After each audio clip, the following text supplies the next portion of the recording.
There's a Zulu legend where white lions that were born previously, and they're not albino, they're a genetic mutation.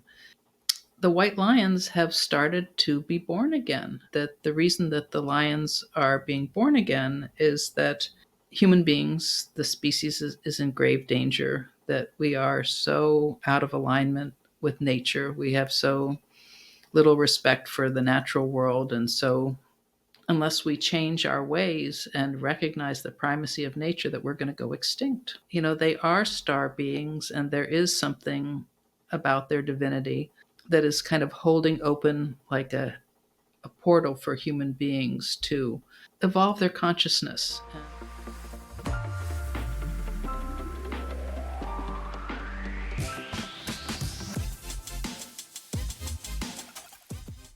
Hello, friends. This is Dr. Judy Suzanne, and I am a guest today on Your Superior Self.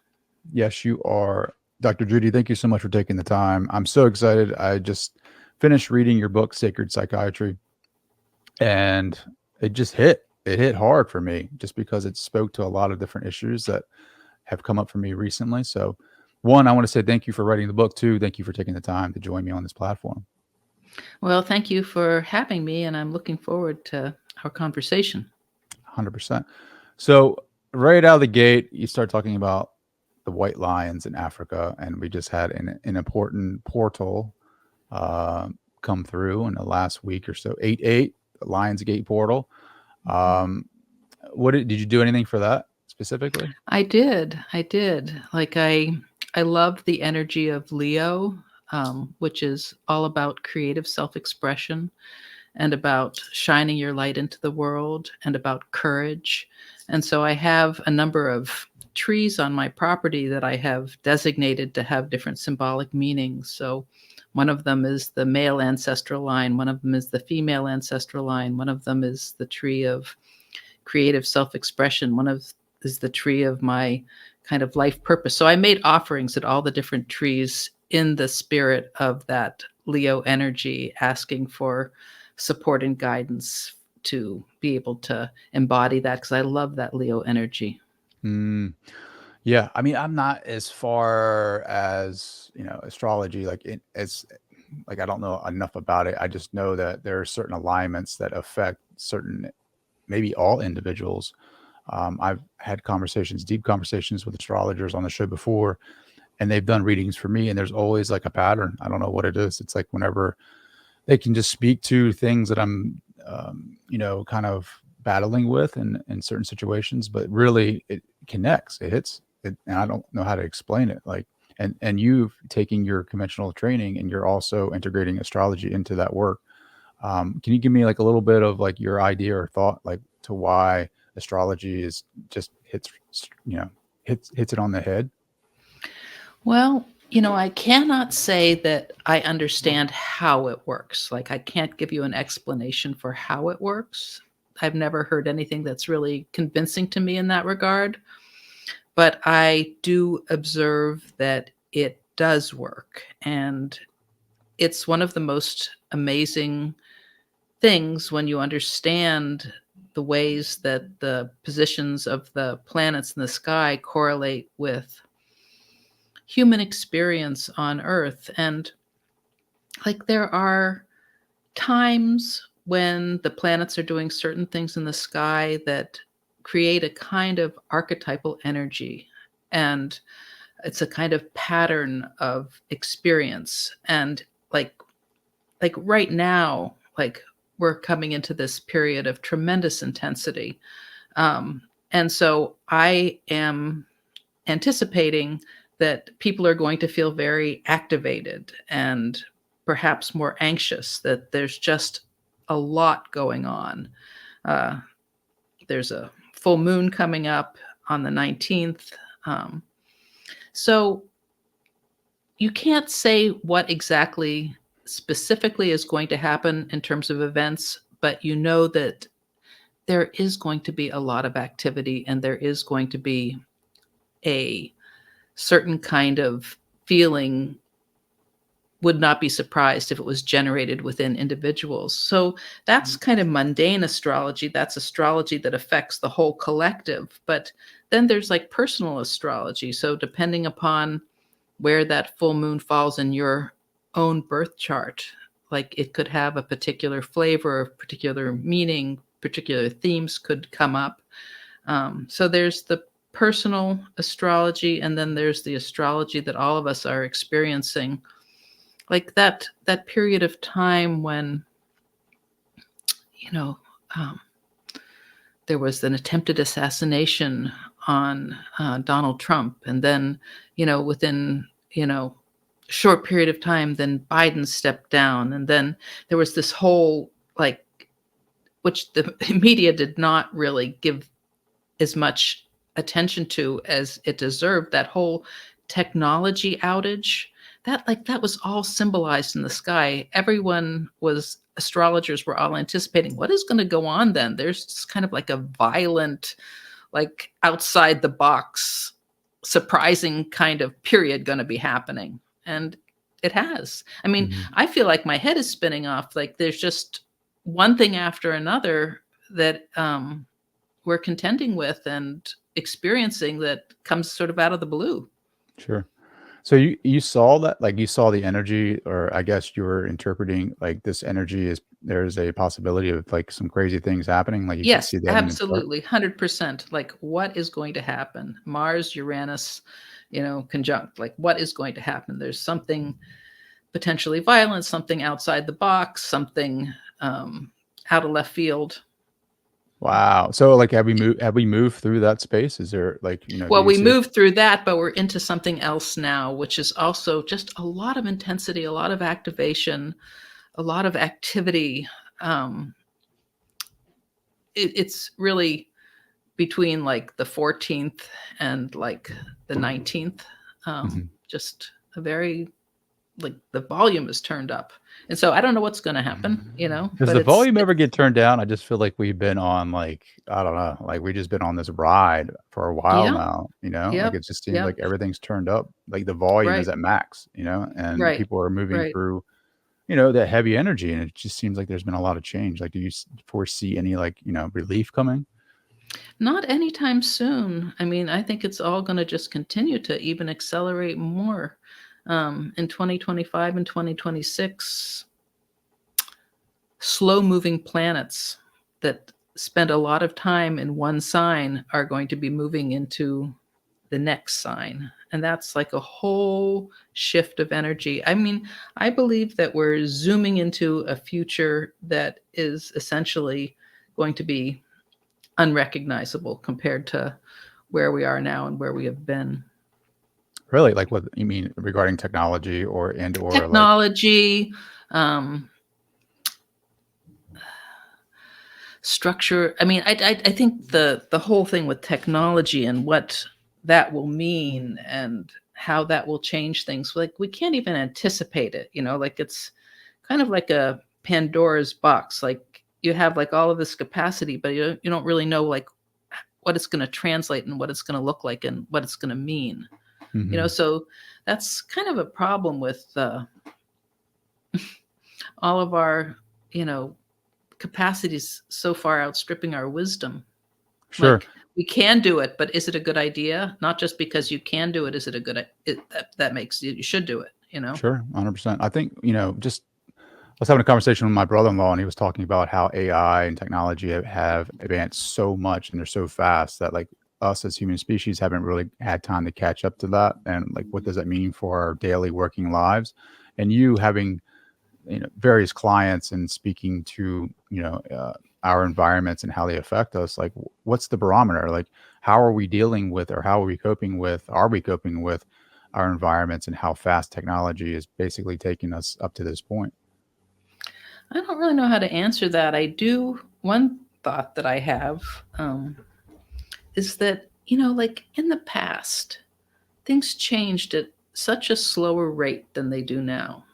And like, I mean, there was a book in the 70s that was by Alvin Toffler, and it was called Future Shock. And they were talking about in the 70s how fast things were changing. But, like for centuries, it would be such that the older generation had the experience and they had the knowledge about how to do a particular craft or profession. And the young people would like apprentice themselves to the older people and would be interested and need to get their knowledge and experience about things.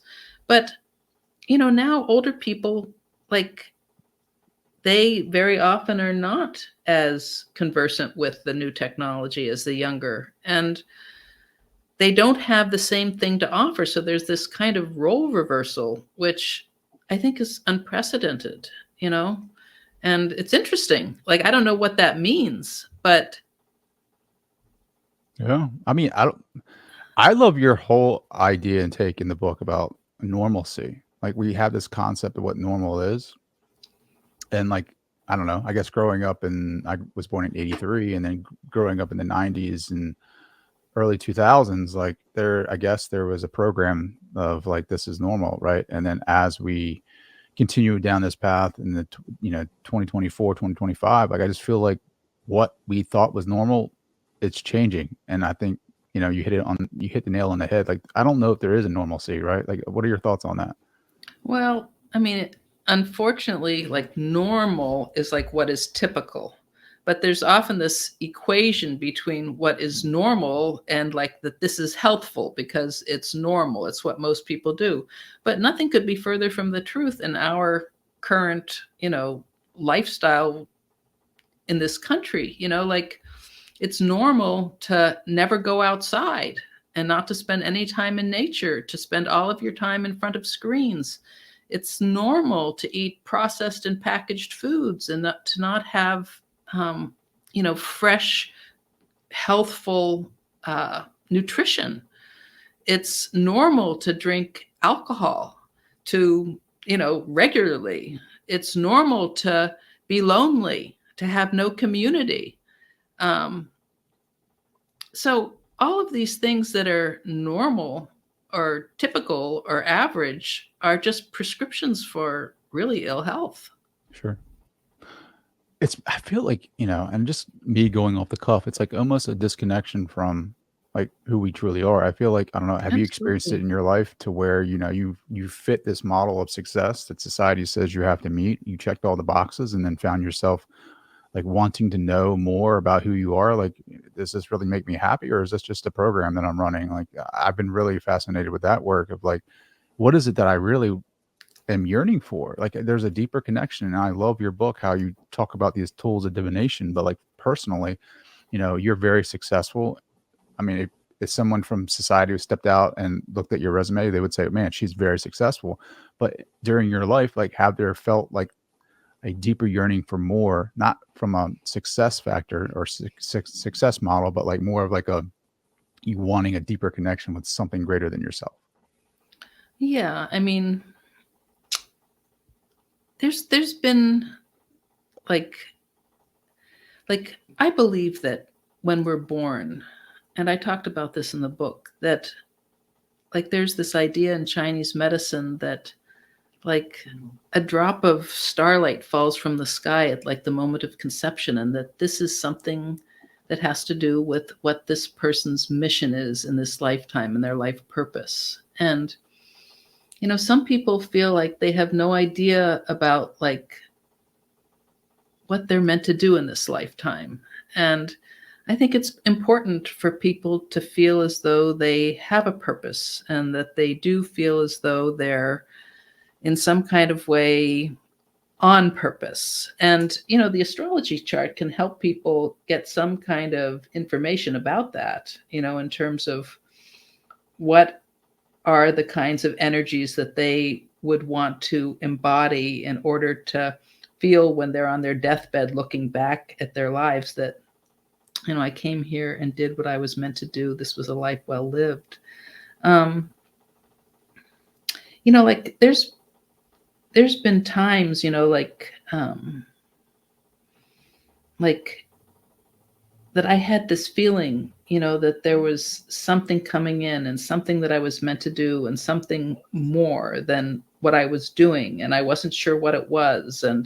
Um, and it took me like 10 years to write the book. Um, and that was something that I believed that I was meant to do. And I kind of knew I was meant to do it, but it just took, there's something about divine timing and something about things happening when they're meant to happen and ready to happen. Um,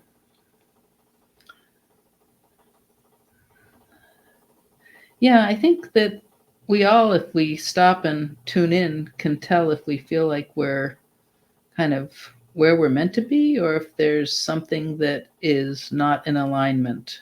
And, I think that if a person is feeling that way, then it's important for them to pray and to ask for guidance and to try and tune into something larger than themselves and to allow themselves to be led and to be open to hearing what it is that they're meant to do and how they can course correct. Love it. It's beautiful. So when you close your eyes like that, what are you tapping into? Oh, just trying to concentrate and It can be tough, right, on a podcast with a video and I know, microphone, probably was right? kind of weird closing my eyes that way. This is normal, right? This is how we communicate. Yeah, I hear you. And I don't know. I just love the book so much. But I want to talk about, before I get lost in my thoughts and curiosity, about the white line, right? Like, what's your experience with the white line, and what does it mean to you, like when you hear its story, and like Mhm. how it's evolved, and if it's possible, like a possible stargate for us to connect with a deeper divine entity. Hmm. So in 2013, I went with the person with whom I was studying astrology, Maurice Fernandez, on a trip to South Africa to this area called Timbavati, which translates as the place where the star lions came down from the sky. And there's a Zulu legend that there were white lions that were born previously, and they're not albino. They're a genetic mutation, and they came in the Ice Age, and they the people were starving and they didn't know how to survive, and they taught the people to hunt and they helped them. And once the people were safe again, they left, and they said that they wouldn't come back unless there was a need. And so the white lions have started to be born again. And there was a Zulu shaman named Credo Mutwa who said that the reason that the lions are being born again is that um, human beings, the species, is in grave danger, that we are so out of alignment with nature. We have so little respect for the natural world, and so are not treating the natural world with love and respect, that unless we change our ways and recognize the primacy of nature, that we're going to go extinct. So that's their message, and they're being born again. So there's this area in South Africa, Timbavati, where there's like a conservation lands, and the white lions are being protected. And there's ideas that they are star beings, and there is something about their divinity that is kind of holding open like a portal for human beings to kind of evolve their consciousness and to we conduct ourselves in a way that is more in alignment and harmony with the natural world.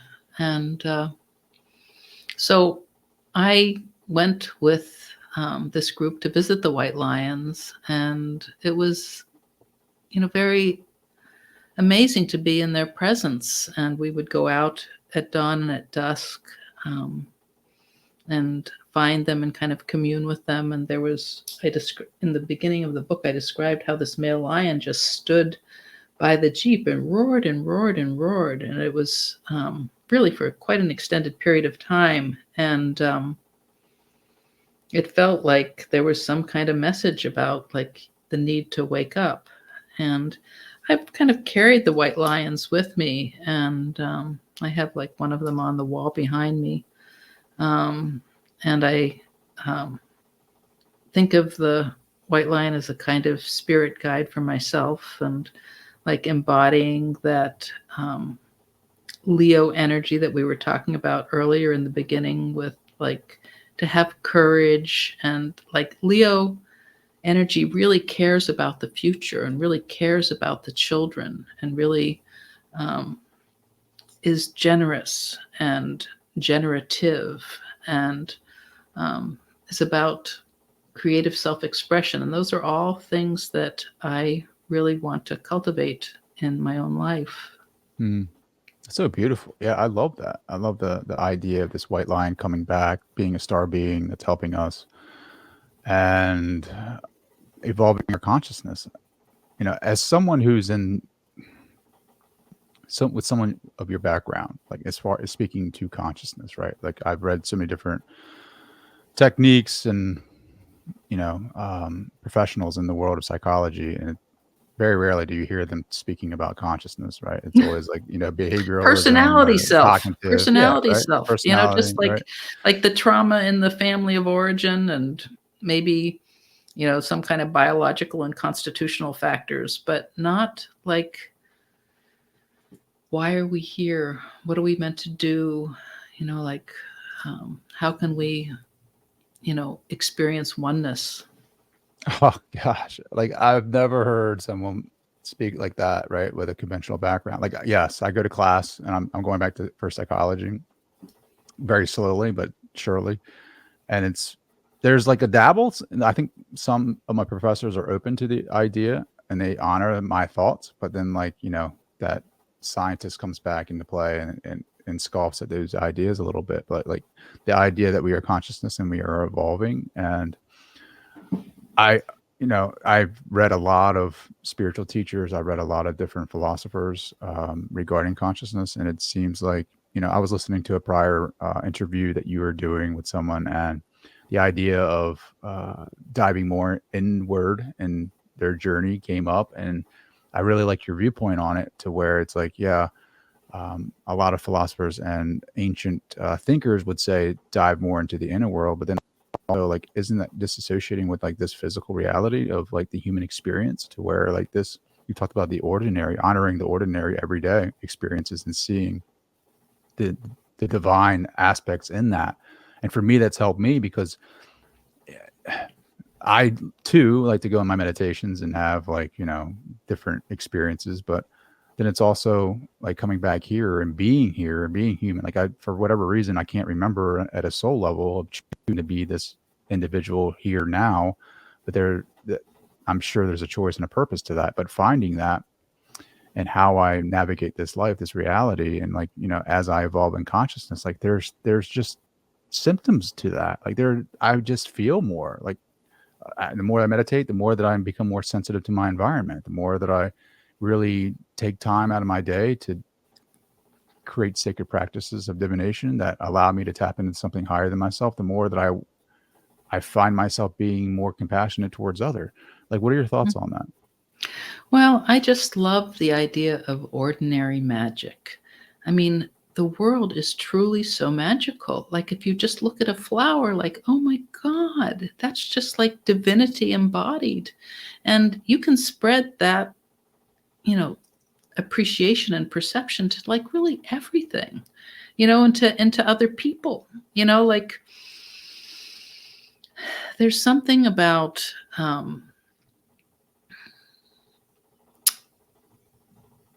appreciating the magic of everyday life and celebrating that and cultivating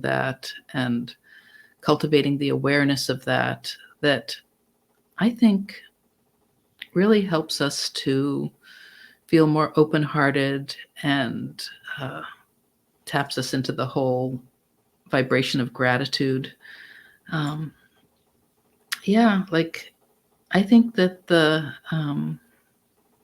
magic is like here and now for us to access. And when you know you treat an old growth forest as like how many yards of timber it can produce, or you know a majestic mountain as like some kind of source of metals, like I was just in New Hampshire over the weekend with my children, and we went to this place called Diana's Falls, which was this amazing waterfall. And there was like a plaque there about how in the early 1900s that someone had built a mill there to harness the power of the water, and that then they had built like a boarding house there to like a tourist attraction, but that the Abenaki Native American people who lived there thought that the falls were full of fairy spirits. Like that's what they appreciated there. Mhm. Like it's so different. It's so different. Like to see that there is like magical spirits in the water versus this is how I can harness this power to generate this electricity or to make a buck with tourism. It just really struck me. Sure. Yeah. I've been reading more about vision quests and just Native American culture in general, just trying to connect with them at a different level and see reality how they saw it. And they honored and had ceremony for everything in their lives. Like there Yeah. was, growing up and becoming a man or a woman, right? There were Yeah. ceremonies, like Yeah.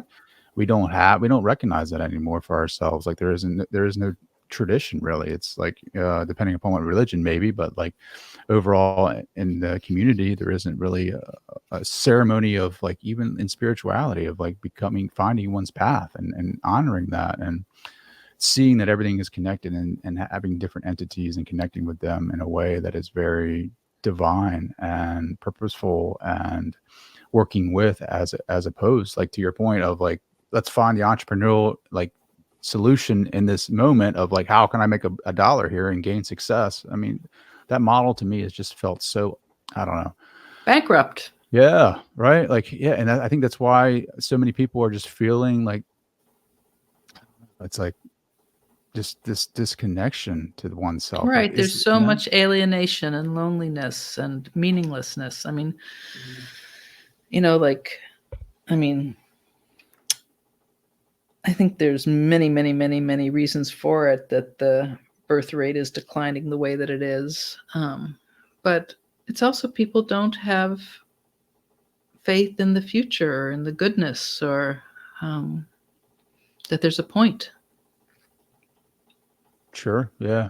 Well, also, right, like some of the you also talk about like your environmentally acquired illnesses too. I think Right. has an effect on the birth rate. Totally. Just Like the more sterilization. exactly. That the pesticides and the electromagnetic frequencies. Like there was some study that like men who would keep like the laptop on their lap, like their sperm count would go way down. Hmm. You know, Yeah. and people are just not mindful at all about the impact of all of these environmental factors on our health and well-being, not to mention our consciousness, which is a kind of conditioned by that. Sure. But I find it interesting that a remedy of that could be going back out into nature, right? Connecting with it's Mhm. like setting the container. A lot of the vision quests that I read are people going out 3 to 4 days, doing a fast and going out in nature. And it's not like someone's there like having a therapist or a counselor like walk you through your traumas. You're essentially in a space. You create a holy space for yourself, a sacred space, and you honor that. But you're there for 3 to 4 days by yourself, and it's like nature speaks to you. So I wonder what that Yeah. is, right? Like why nature? You create a sacred container in nature, and then it affects you that way. Yeah. It just seems like nature has like inherent like healing capacity, and that there's wisdom there. And I guess when you dial down all of the noise, and you kind of open yourself up by not having any kind of food, that you're just in this kind of state that makes you more able to receive what is maybe there all the time. It's like, like there's this idea that like all of this information is there all the time for us, but like our radio, we're like radios, and we're not dialed to like the right station to hear. 100%. Yeah. It's like, technology, right? Our attention levels are so short now. And so So like, short. sitting out there and watching a flower, like to us to some people is complete boredom, but for others, they Yes. see the life in that. And then going out into nature for 3 to 4 days, like I feel like you would feel the energy. You would start hearing things that you don't normally hear, like Mhm. voices, whether that be the wind, spirits, or the, just different divine sources of, different beings coming and speaking to you. People question that too. They're like, what am I hearing? You know what I mean? Is that my voice? Is that the voice of the wind? Is that the voice of the mountain? Is that the voice of nature? Is that the voice of God? Like, what do you speak? How do you, when you're helping people find those tools of divination for themselves, and they hear voices that come up that arise inside of them that they know is not them speaking, like how do you walk them through that? Hmm. Maybe it's People don't. intuition, you know what I mean? Maybe not voices, but maybe like Yeah, well, yeah, it's not voices, because like I don't hear voices myself. Like I have like knowingnesses. Like I'll just like know something. Um, it'll just come to me.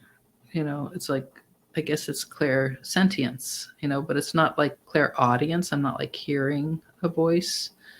Like some people, they'll have like an intuition of something, and then they'll doubt it, and they'll try to kind of discount what they've gotten. And I'll encourage them to not do that to themselves, to, honor what they're getting. And I mean, it's a lot of it has to do with trust, like that you trust that you are capable of getting guidance in this way, and that it's safe to get guidance in this way, and that you don't need to be afraid of your intuition. Like people are, I guess, afraid of being wrong, or like if it's not like linked to some kind of five sensory evidence, that then the standard of science. Yeah. they can't trust Objectivity. it, Yeah. you know. But that's a program too. Like even like taking 3 days to go out into nature and fast, like Mhm. breaks Mhm. down the program that I need to eat 3 days or 3 times a day. You know what I mean? Like Right. think about all the programs that we have that we just can't see the truth of reality because of the ideas and beliefs that we have regarding like the makeup of this reality. I mean, the science right now would just, just the idea of local realism being false, and that this table or this desk that I'm looking at right now is only materializing because of there's a perceiver there. So like there's a lot of science that's coming out that is really bucking the paradigm and proving it false, proving it false. But then there's also like, I don't know, that could really rattle someone's core. Like to think about like all the people in your lives or your life that could be possibly wrong, from your parents to your pastor to the leaders, to think that maybe what they're saying is false. Like that could really rattle someone's cage. I mean, have you had that experience in your life where, because of the old paradigms, the old belief systems, like it hindered you from moving forward and evolving? Well, like, I mean, there's various like conditioning from the family. Like, I mentioned in the book that my parents were both Holocaust survivors, and like, I don't know how my dad would feel about it now. Like, I've had sessions with mediums that he's like thrilled about what I'm doing, but I know when he was alive that he would have thought it was like professional suicide and really dangerous for me to be like out of the closet as an astrologer. Like that would be like a reputation ruiner, you know. Hmm. Um, so like that kind of conditioning, and There's like a lot of mental illness in my family. And so there was a lot of fear for a long time for me of like being thought crazy, like I didn't want to be crazy like other people in my family. And so to like kind of develop that like courage of your conviction and self-trust that you don't need to kind of limit yourself because of, various fears that you have due to the familial conditioning. Sure. Well, how do you build that self-trust, right? Like, is it just surrendering to like, all right, like I'm just gonna be patient with myself and just trust that, there's a part of I me think, that is yeah, and prayer, prayer is terribly important. And like, uh, just doing spiritual practice, cultivating like, I wrote in the book about Angelus Arian, who was a cultural anthropologist who went around the world studying a whole variety of cultures. And what she was interested in knowing about was what were the commonalities in terms of their spiritual practices. And she discovered three things that were like common sort of across the board. And one was that in every culture, people prayed. So prayer is like asking for guidance, asking for help, deep listening, about, direction, like it's like connecting and listening and asking. Um, and then there's, gratitude.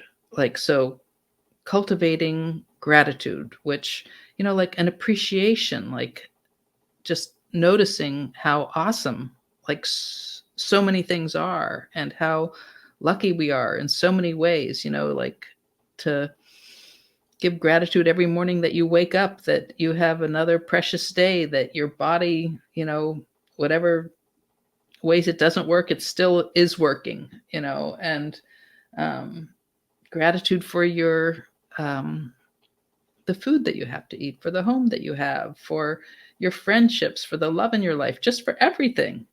That opens up your heart and spiritualizes your life. And then her third thing was taking sacred action, like real action, like doing stuff that uplifts another person.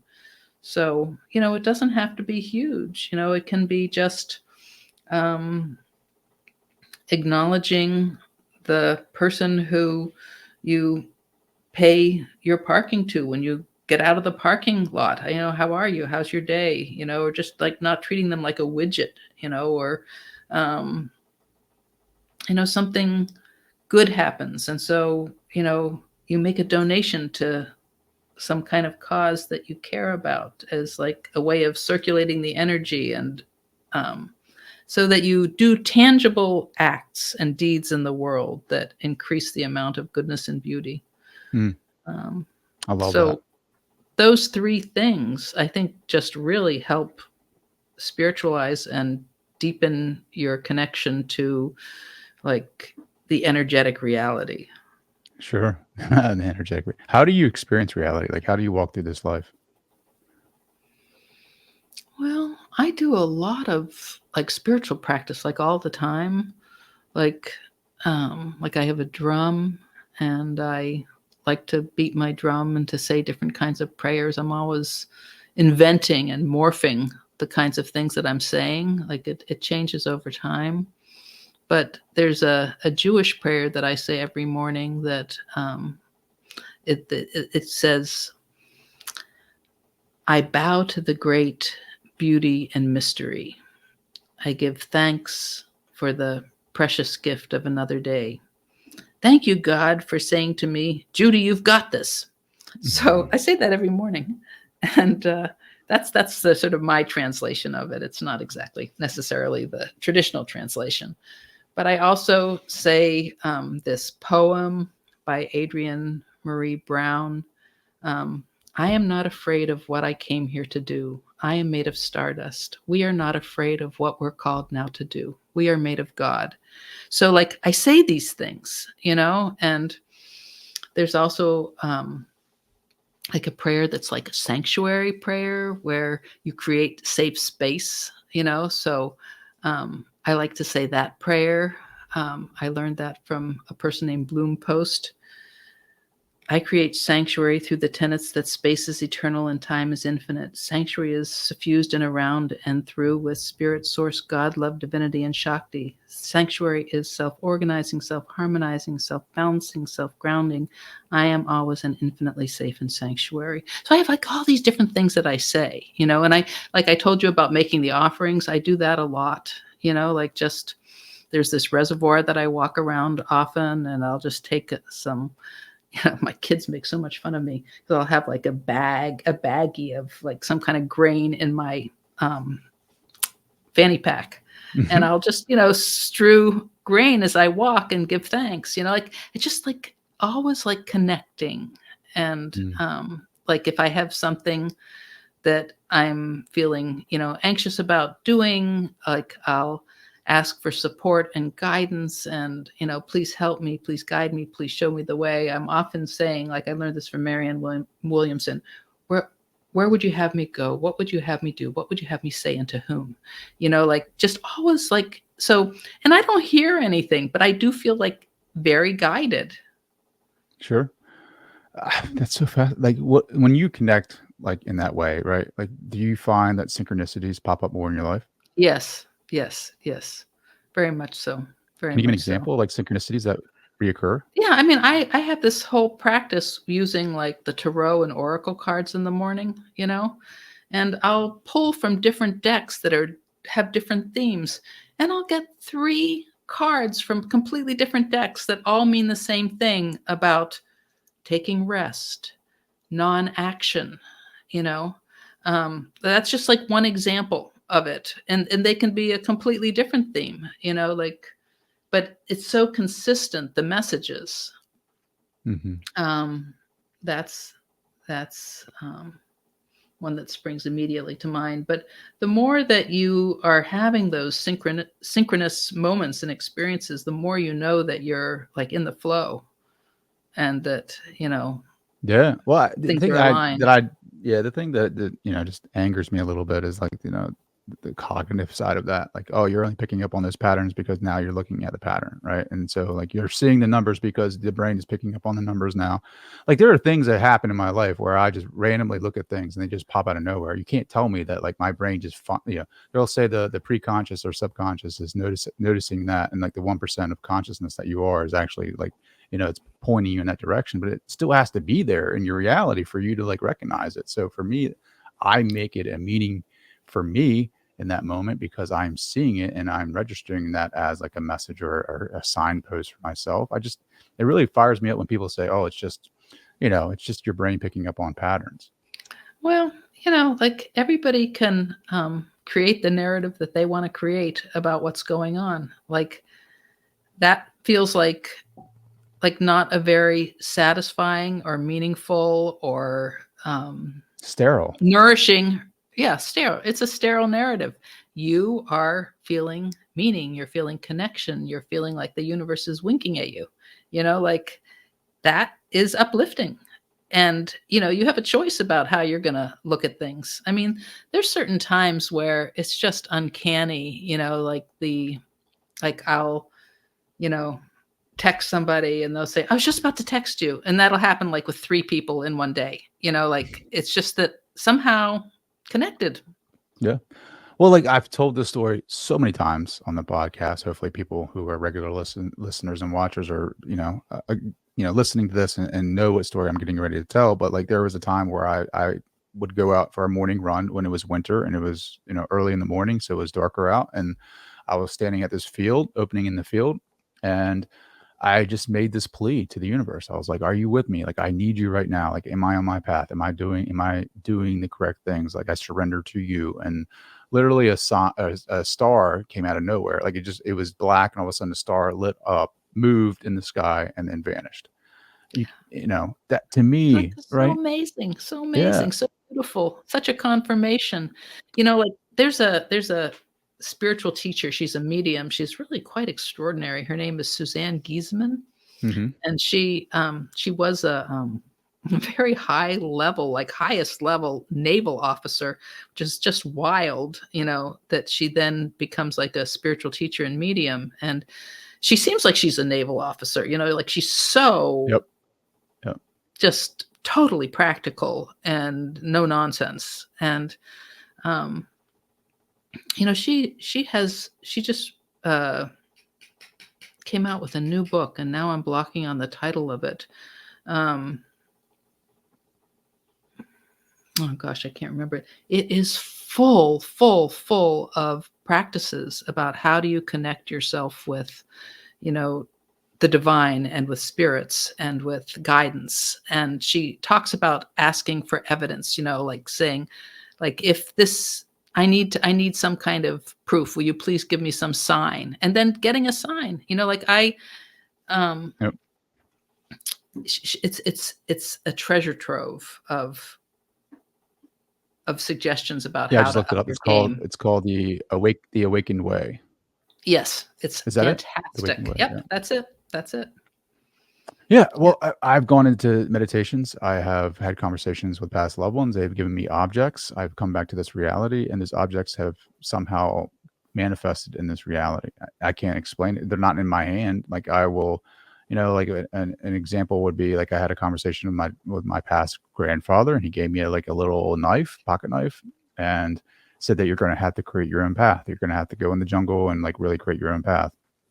And so I didn't know what that meant. I've never seen this pocket knife before. And then like a couple of days later, I'm at my in-laws' house, and I'm walking down the steps, and there's this pocket knife on the steps. And I'm like, at first I didn't recognize it, but then like as I'm holding it, I'm like, holy crap, like this is the same knife that he gave me in my meditation. Like, and my father-in-law was like, whose knife is that? I was like, I don't know. I thought it was yours. Like, we don't just have knives laying around this house. Like, it just, you know what I mean? Like, and so like, to me, that was just so Ama powerful, Yeah, you know? yeah, both those stories with the star and with the knife, Yeah. I But I mean, mean, you're like you're setting yourself up for it. You're paying attention, you're being open, you're asking for guidance, you're creating the conditions that make it happen. sure. And then the analytical brain's like always doubting that. It's like, man, that's just coincidence. Like you found this knife, it could have been anyone's. Like, but then it's like, well, they couldn't have been anybody's because I'm in their house, and they just don't, there's kids playing. You don't just have knives laying around. You know what I mean? Like it's I mean, then you can always say, this is bullshit, or this is, nonsense, or doesn't really it's all mysterious, and it's not evidential in terms of like 3D, your senses. And so there is like an element of trust and faith and belief that is part of having access to these kinds of experiences and not spoiling them for yourself. sure. Like we've created a science that can objectively measure this reality, this 3D reality. I don't know if there's a science that can measure the non-physical, like the synchronicities, No, the no, mystery, and that's no, the no. hard part. Like we try to take those experiences and the non-physical, or take the non-physical and plug it into this 3D reality and then try to measure it, like, because that's how we've been programmed. And it's just like, I think if you're more open, to your point, if you're more open to the experiences and just have its own meaning, like, yes, I think it's great that you can, conversate with someone and like really get their interpretation of it, but they're only going to be able to look at it through their lens and through their experiences. Like I tell you the story about the stars, and then automatically you'll go into your background, your experiences, and like you'll digest it and filter it through your lens and then have your own meaning for that. But I think it's really important for individuals and for myself to like, really, what is the meaning for me, just through everything that I've gone through and all the questions that I've asked and all the prayers that I've said. Like, when you have these experiences, when these things show up in your reality, what do they mean for you? Because I've gotten so used to like, all right, I just saw a deer, like, let me go Google what that means. Like, I just saw a deer. What does that mean? Like, take a moment, like step back and really ask yourself, like, is the universe just giving you a wink? Like, is it really, like a huge important message for you? Maybe it is. Maybe it's a signpost for you to really go after that. I like those animal encounters. I do too. Another story is I had like a legitimate baby deer walk up to me in the same field. Like, Mhm. One morning I was running and pleading again to the universe. I do a lot of I that. think that pleading is just key and critical and such a good practice. 100%. Like you gotta plea at least a couple, at least 5 times a day. Like to have it really be heartfelt. Yeah, it's got to come from a place of just like raw emotion. And yeah, this baby deer, like Bambi, out of the movie, just walks up to me, and like, how often does that happen, right? And then it's just like another sign, another like, just a guidepost from the universe, like, like it doesn't necessarily mean, hey, you're on your path, but like you're not alone, You're not alone. which I think is so important because we, again, going back to the book, we feel so isolated just because of the lives that we've created. Right. Look at the single Right. family home communities, right? Like Right. the tradition, the multicultural traditions throughout the world. Like a lot of the families live together and under one Absolutely. roof. Multi-generational.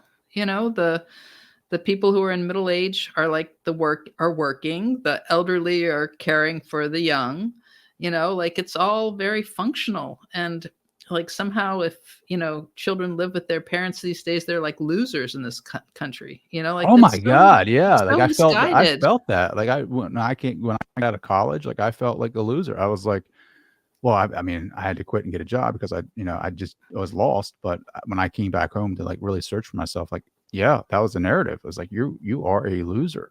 Yeah. Like, I don't understand like why, and for my kids, I'm like, you can live here as long as you want. Like, I really don't care, like, Yeah. It's beautiful. It's beautiful, that families, extended families, all of that kind of richness and complexity and depth of relationship. But everybody wants to be in their own kind of atomized, single family space. 100% and do their own thing. I mean, I get it, Mhm. taking a break from people, right? Like, and finding Mhm. your own space and, just kind of doing your thing for a little bit. But then also like there is a beauty in that, especially like learning more about your history, where you've come from. Like I just recently started doing a lot of research on like my great grandparents and what their stories Mhm. are. Like there's a Yeah, disconnect there. Like when you isolate yourself exactly. and from your You're family not and you're disconnected in time. You don't know like where you came from. Like you know, we're like a part of like a long lineage of people who came before us. And like there's like I am very much in support of people like putting, space between themselves and their families if their families are toxic and um disrespectful and harmful to them. But if it's a loving situation, I think we would be much better off if we would not think nothing about moving across the country and living so far away from, you know, people that we're, closely connected with. 100%. I did want to talk to you about spiritual bypassing. And I wanted to get your ideas on that, like your thoughts and what you wrote about the book about it, experiencing the emotions here. Again, I think it points to this disassociation with the body, but like spiritual bypassing, can you just give some people some context about that? Yeah, like, there people who like it can be hard to feel angry or to feel sad or to feel um, jealous or to feel any of the negative emotions. Like we don't it's not fun to feel that. So there are some people that, deny that they're having any kind of negative emotions, and they're just going to tune into the love and light and um, just deny that there's something there for them to pay attention to work through, to acknowledge. And like I think that, like conventional psychotherapy or psychoanalysis is really good at um, helping people with the personality self and talking about all of those, difficult emotions and really spending tons of time like going over them again and again. Whereas like Buddhist psychology, like they're more interested in like training the brain and like where do you direct your attention and like how is it serving you to focus on the ways in which you repeatedly felt rejected by your mother. So I think we need both of them. Like I think you need to like really get clear about, what things were like in the family growing up, how those patterns of interactions and those attachments and the trauma and the gifts and the difficulties, how that all contributed to making you who you are today and the ways in which, you continue to struggle. I think it's very important to be clear about all of that. But, at some point, you need to connect with your higher self. And you need to say, okay, like I am not going to, focus upon the ways in which I feel rejected and the way that I feel unappreciated. I'm going to tune into the higher self of that other person. I'm going to tune into my higher self. You need both of them in order to, I think, be whole. And it doesn't work to just deny the things that are hard and emotionally painful. 100%. Yeah. I I agree 100%. I feel like it's a balance. It's always like the middle way. Like you go too much in the spiritual side, too much out of this dimension, out of this reality, and it's like really super hard to be here. But if then again you think you're totally this body and that's it, you're cutting off that spiritual part of yourself as a higher dimensional being. So I think it's like the middle way of like, honoring both, walking in this world. Integration. Yeah. Yeah. What did Yeshua say? This world is a bridge. Walk through it, but don't live here. Like kind of like, you know, be Mhm, here but not of it kind of thing. I mhm, think that's so mhm. important.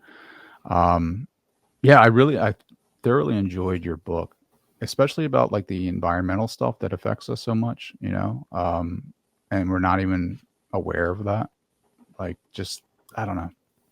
I think it's so important to understand, like, like the cell phone thing, putting it in your Mhm. pocket and the repercussions of that, as a man, what that can do to me as far as being sterile and how it affects my sleep and the red light therapy, of what that does for me, having more higher awareness about like acupuncture and things, different techniques that I can use to help clear my system or like help me become more, I guess, open to connect deeper connections with the divine.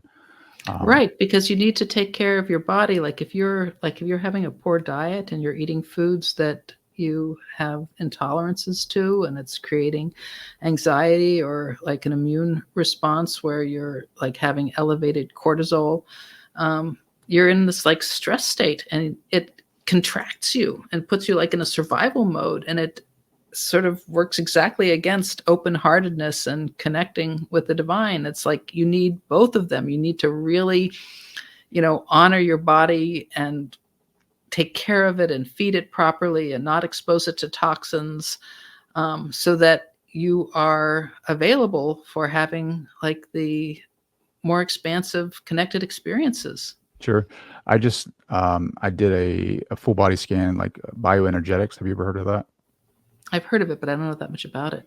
Yeah, I just started doing some research on it. I'm talking to a CEO who has a company that does like bioenergetic testing, and they come up with like different toxins and food sensitivities that your body are prone to, and like what is in your system. Like recently, I just found out, like I do a lot of running.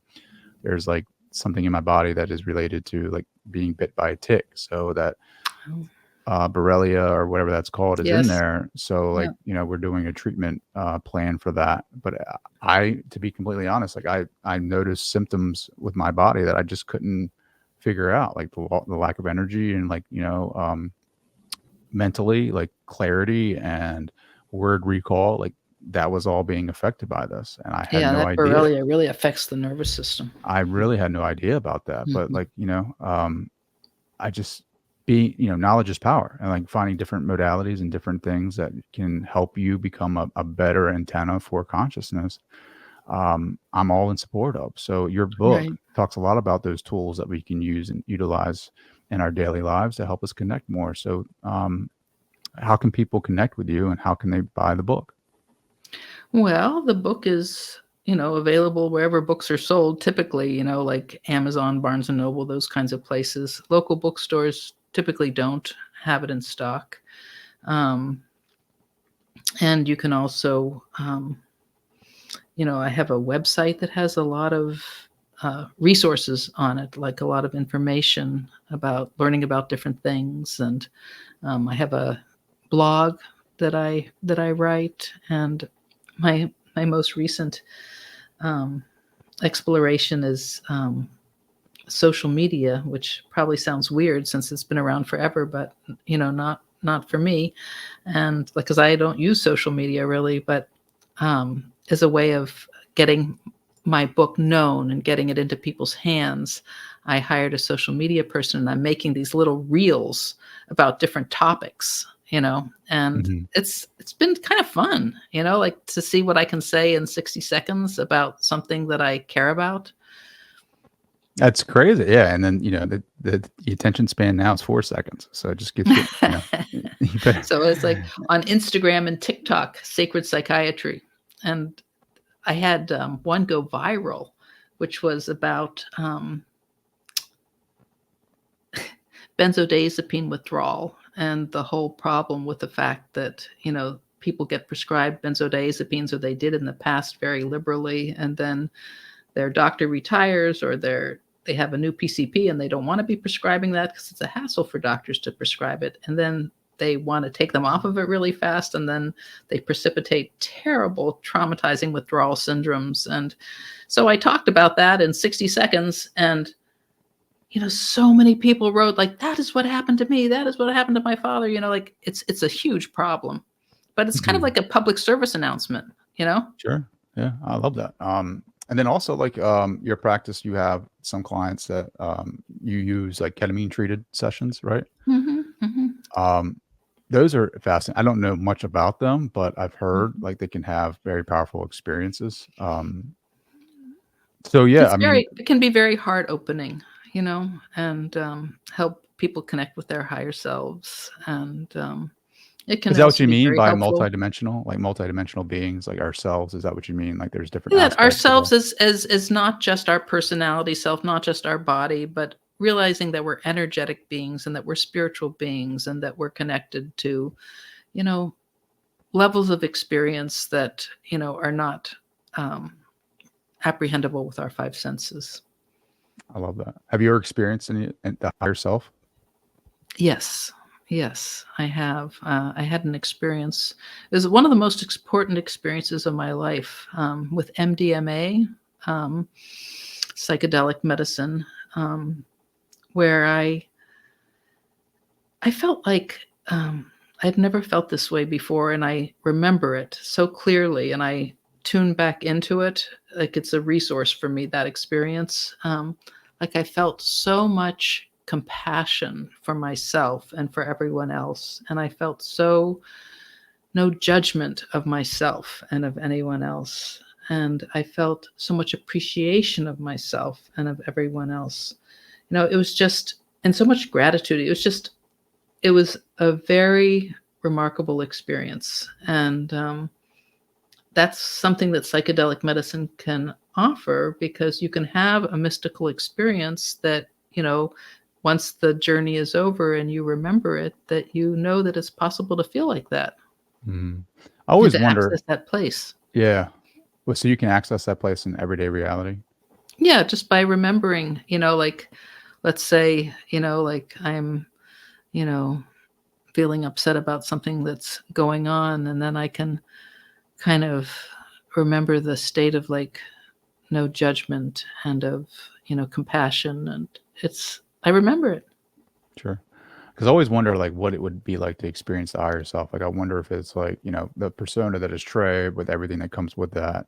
Like, if it's just like a separate entity from myself, or is it like my awareness contracting, or not contracting, but like, expanding back to a state of like knowing or remembering, everything, the It totality of what it is? I think it's connecting with something real about yourself. It's tuning into that frequency of yourself that is really there all the time. Um, but for sure, I don't live in my higher self all the time, like I, you know, have my good days and bad days, and It's just what like grows everybody us. else. I think it's what grows the higher self.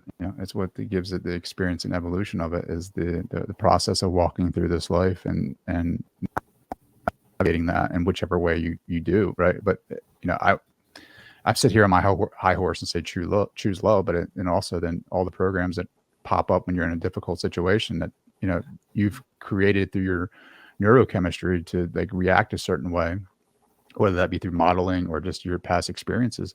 What I find cool and like tricky to do is like choose a different behavior or choose a different reaction and create a new neurological pathway for that. Like that's how we That's what create I new love. versions. I love this program that's called Primal Trust. It's a brain retraining program, and it's a vagus nerve supportive program.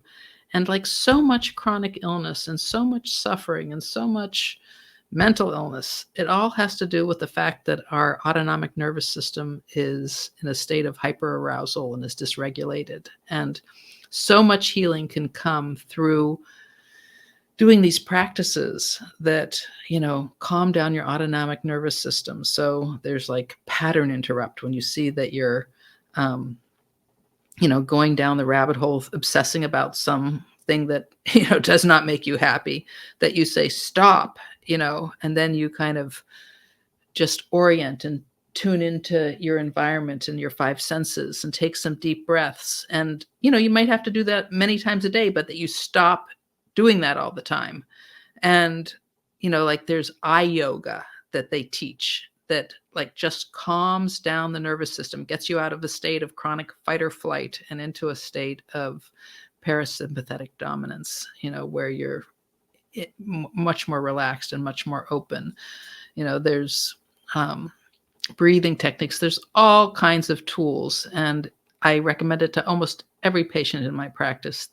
It's just the critical piece. Who does that? Like, is there a website?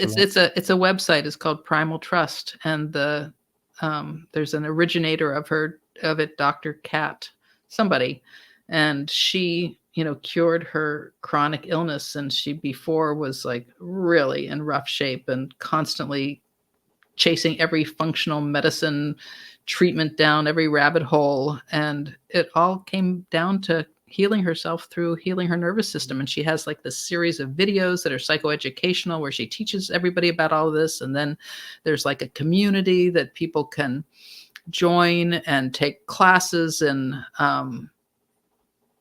these practices and practice the techniques. It's very, very well done. I love it. Thank you for sharing that. I'm definitely going to check that out.